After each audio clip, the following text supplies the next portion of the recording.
Hail adventurers, welcome to the recap of Iron Kingdom session number 3. Now, last time we finished with Dark Lord Necronus appearing in front of the players and asking them, do you remember me? He was the necromancer that they fought in the first session. So the session starts off, let me first talk about my preparations for this session.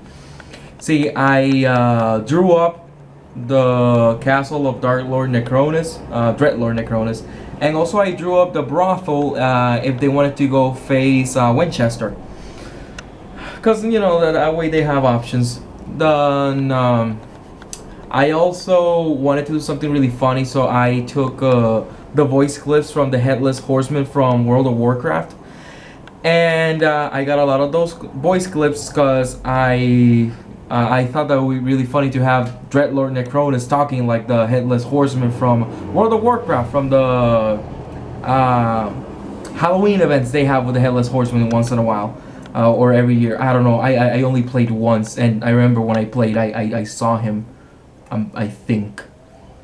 So he appears, he says some things and then vanishes, and they're like, WTF.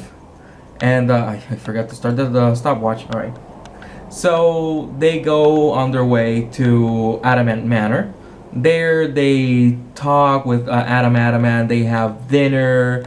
Adam shows them his collection of antiques that most of them belong to his father, that he's gonna inherit a lot of them because, you know, his father inherited them from his father, and so on and so forth.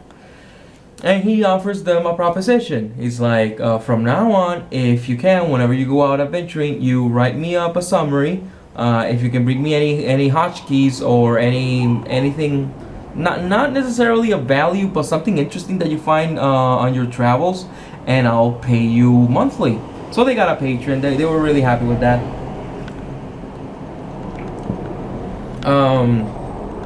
The Warcaster, Wintera's character, she tried to use her seduction rolls on Adamant, and I gave her 3 tries. The last one she did it, and he seemed a little bit interested in her.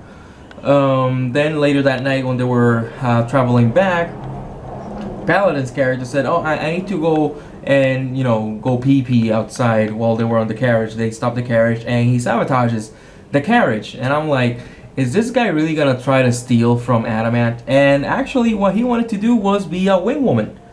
He sabotaged the carriage so they could spend the night at the manor. So they did.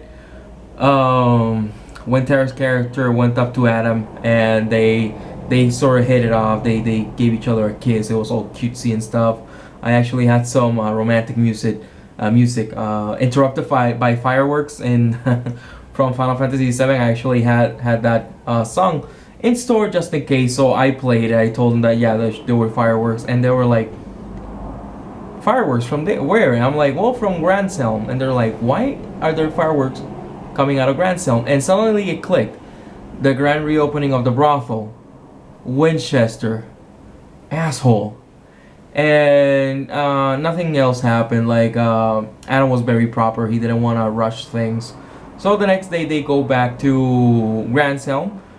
Their alchemist goes up to them. Where have you guys been? Like, things have gone really bad last night. They went into our secret hideout. They took a lot of our stuff. They took a lot of our people. They bought them off. Basically, it's just the main tree, like Wintera, Paladin's character, and the Nis I have with them. The Gobber, who helps Paladin with the Steamjack, the Alchemist, and 5 people in the Arcane Order. That's all that's left. And they're really, really, really pissed off at this. So then they decide, let's go look for Gumshoe. Maybe he can help us out, because now they're worried. They go over to the police station because the alchemist told them that he has not seen Gumshoe. They go to the police station. They talk with the captain, Captain Cage, and he tells them, well, Gumshoe went off on a vacation leave. Like, he went all the way to Ord, which is really far to the north. And they're like, no, this is bullcrap. Gumshoe couldn't have done that. and they decide to break into Gumshoe's house. There they found a lot of notes on the Four Horsemen, which is a secret organization of crime. And what they do is they go from town to town, destroying the town from within. But like destroying them from within, like to the point like the guy from the brothel, Winchester, he's actually getting underage prostitutes. The drug lord is actually pushing drugs on little children. The money launderer guy is actually pushing a lot of fake currency to destabilize the economy in the town.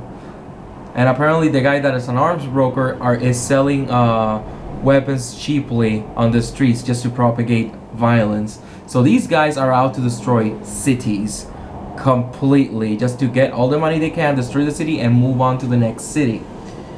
So they notice these guys are really bad. We really need to get Gumshoe on our side. And it's hot today. It's like over 90 degrees. It's crazy.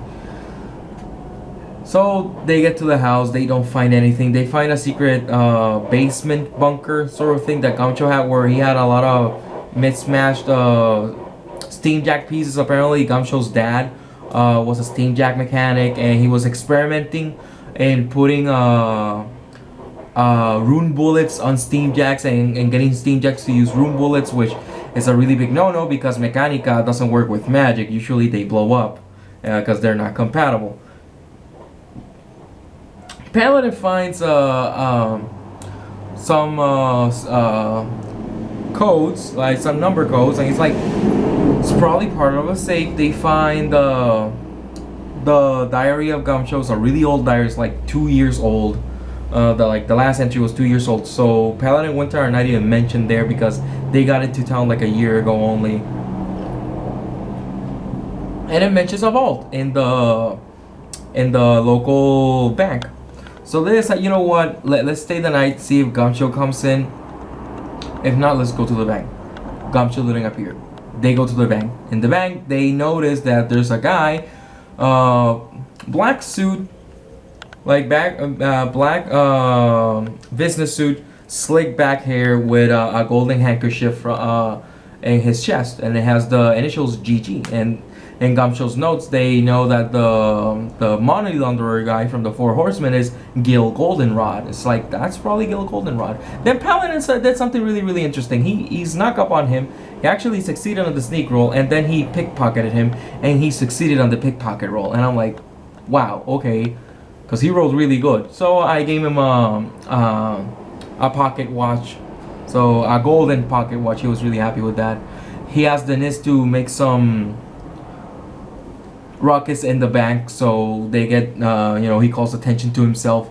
And he does that. Gil Goldenrod's like, get him out of my bank. And I told him, you know that the bank was owned by someone else, not Gil Goldenrod. So obviously they pushed these people away. So he goes to the back to the vaults. He gets out. He opens the vault with the numbers, and he noticed that there's a Magelock arm cannon for a steam jack, and he's like, let's leave this here, this is dangerous. But he also finds a lot of loose golden crowns, and he takes out a lot. And on the way back, he decides to pickpocket Gil Goldenrod again, and he succeeded because he rolled really well again. So I gave him like a little note, one of those things that you put metal inside and you create coins, those things. And he's like, wait, this guy's making counterfeit coins. And he looks at all the coins he has. It's like, crap. So they go back to their base. They talk to the alchemist. The alchemist tests the coins out, and he says, yeah, these are all fool's gold. It's really good fool's gold, but it's all fool's gold. So they decide, all right, these guys need to stop. So they decide to send Denise Volnut over to Ord and see if Gumshoe is actually there. So he says, it's probably gonna take me about 4 days, so he leaves. And they decide, in the next 4 days, what could we do? And Winter is like, well, let's do a mission for the Arcane Order to make sure that they still think we're in the up and up. A good idea. They get a mission about, there was a small earthquake east of town, and some ruins were uncovered from on a lake bed, and they decide to go there. When they go there, they notice that a lot of people are normal, doing their day-to-day things, but a lot of the fishermen are worried and saying that there are no more fish in the lake, that the fish are tainted, that all the fish are cursed, but they see that there are a lot of fish on the lake, and they're like, okay. The ruins is like a very, very small shrine, nothing too big. They go inside, big enough as a shrine, so shrines usually are made really big. Hammer, the steam jack, was able to go into. Once they're in though, it opens up to a really big circular room with seven hallways. One is covered with a red miasma, and they hear the voice clips of the Headless Horseman, but this time Dreadlord Necronus talking about, oh, I'm gonna kill you and stuff. So they go out to every single room, and there's only one skeleton there. So the idea here was they spent a lot of feat points doing a lot of rerolls previously. So I prepared this room so they would have a lot of easy encounters, so they could restore their feat points. Because when you deal the killing blow on an enemy, you get a feat point back. So it was like sort of a way to help them get back their feat points, but at the same time, if they didn't roll that well, they were gonna get hit and they were gonna take damage, because those skeletons dealt a lot of damage. But for some reason, during this session I did not roll over 5 on initiative for anything that they fought, and they fought a lot of things. I didn't roll over 5 for initiative, and it was really weird because 2d6 usually average is 7. 3.5, 3.5, 7. So it was weird that I didn't get over 5 during the whole session.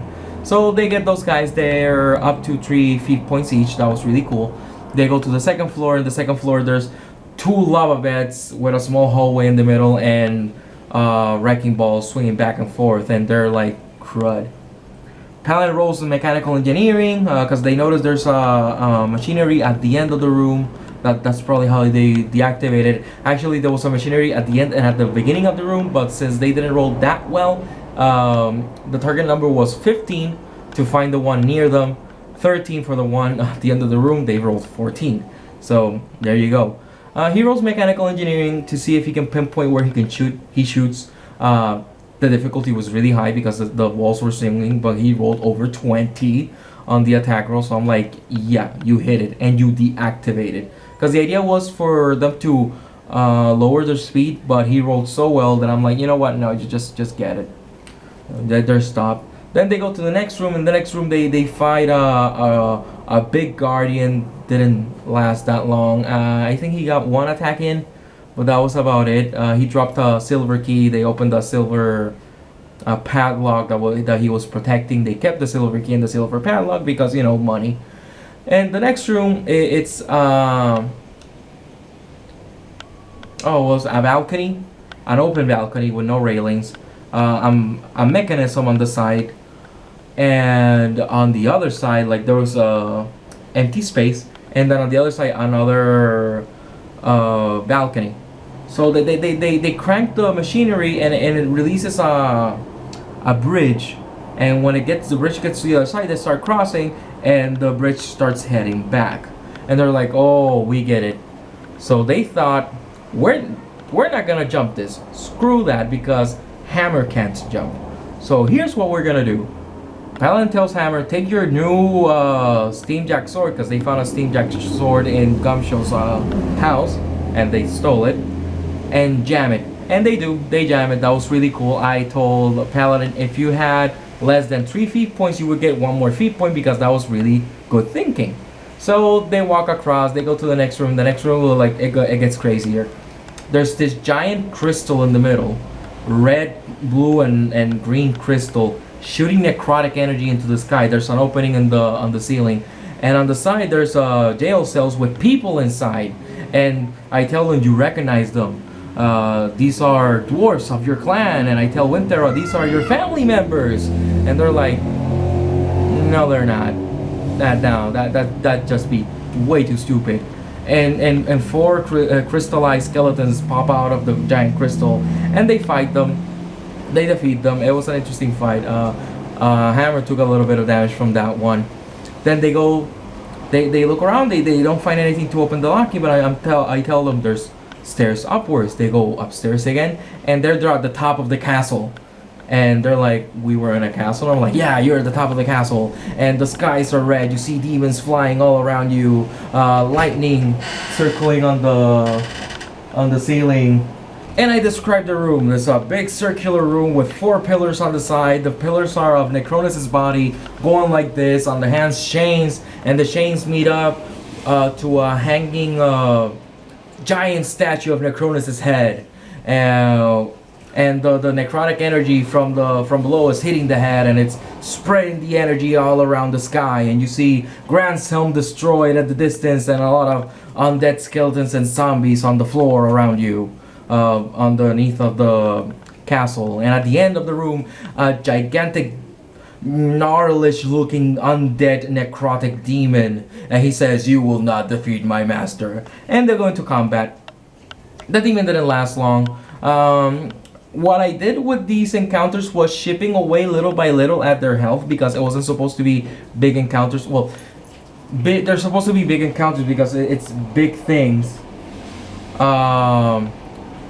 Supposed to be big things, but in the grand scheme of things, not really. Like story-wise, they're supposed to be big encounters, but mechanically wise, they weren't. So, what they do later is, yeah, they fight him.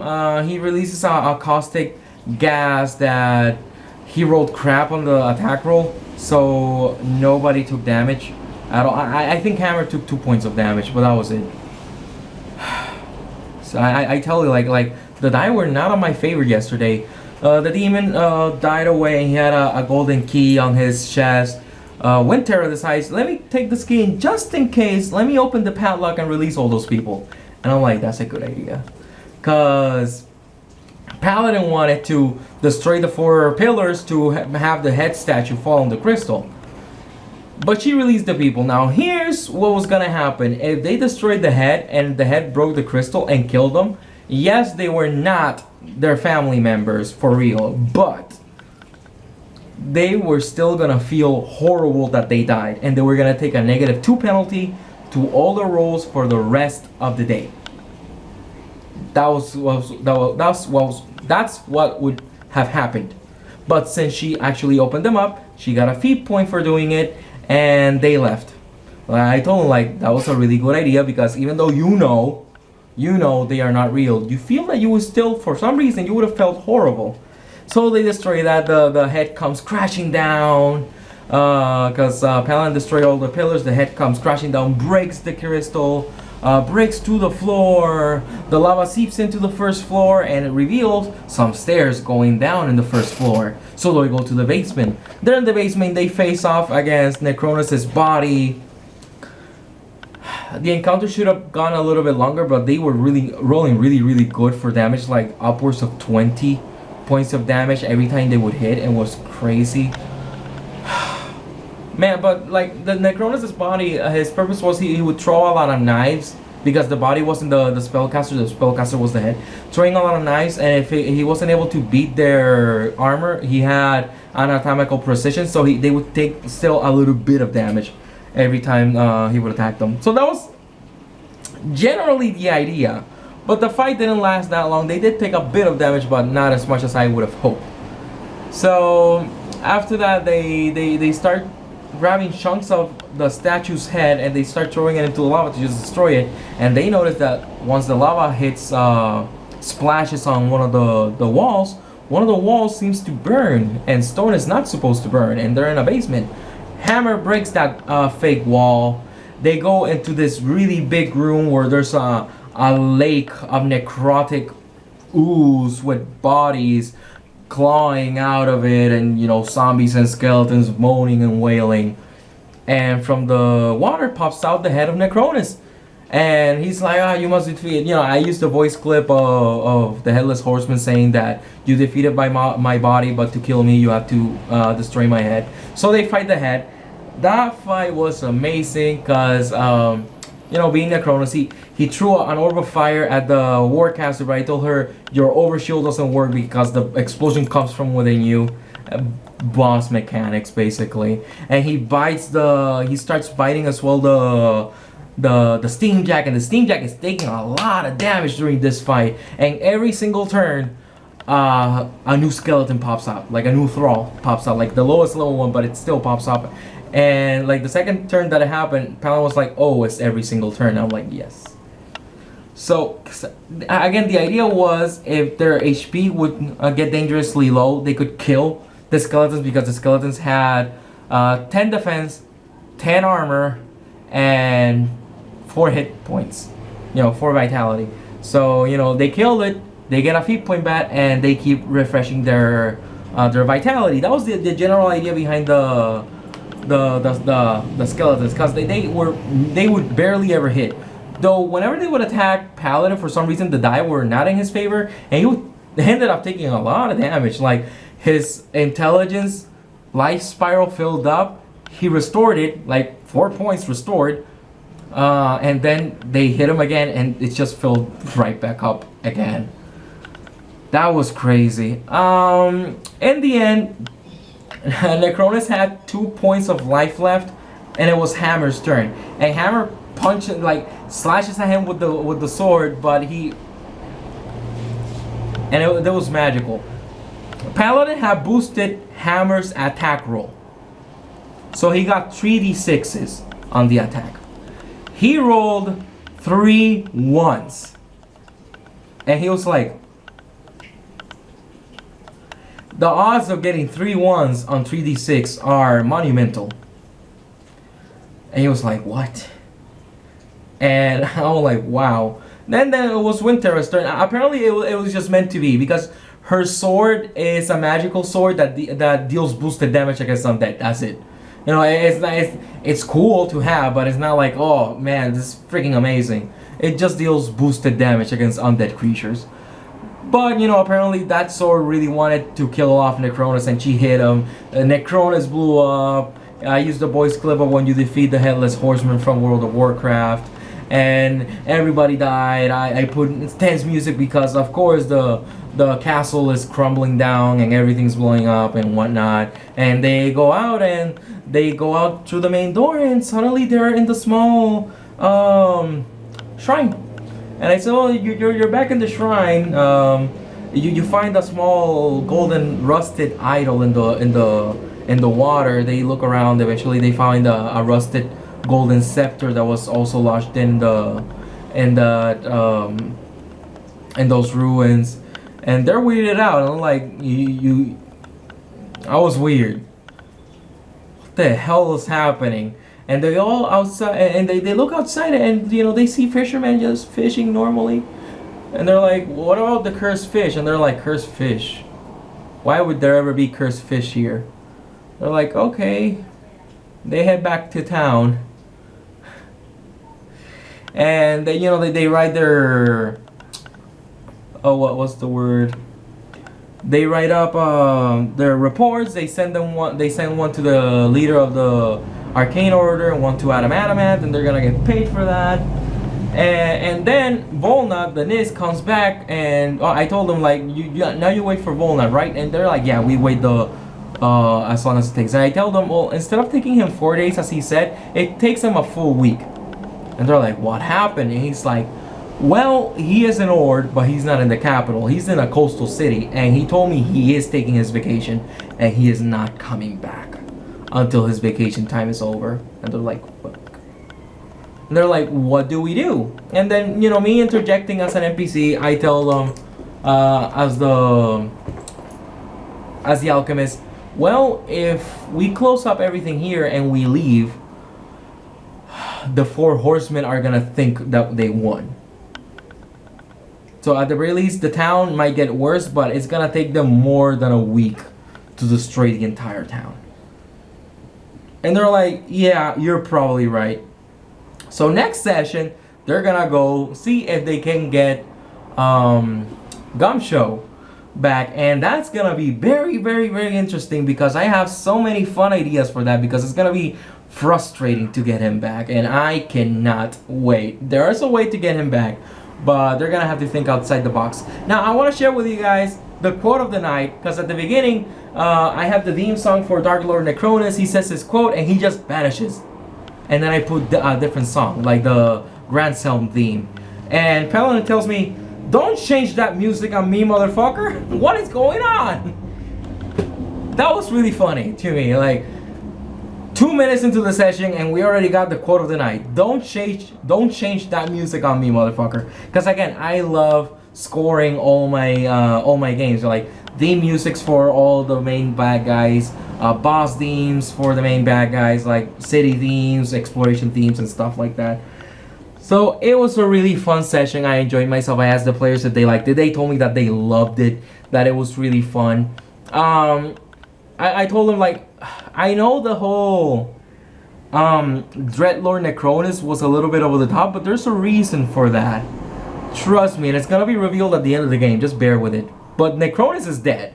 And Paladin's like, dead? Those things tend to come back a lot, liches. And I'm like, no. Necronus is cheeseburger time. Like, he is finito. He is dead. They have bit of behind the scenes. They have in total, I think I already mentioned it, 5 bosses on each bad guy side with a main guy at the top. They already know 4 of the, you know, the 4 horsemen. They don't know the identity of the arms dealer, but they know 4 or 5 that are in Grand Selm. From the other side, from the 5, they have met one, which was Dark Lord Necronus, and they beat him.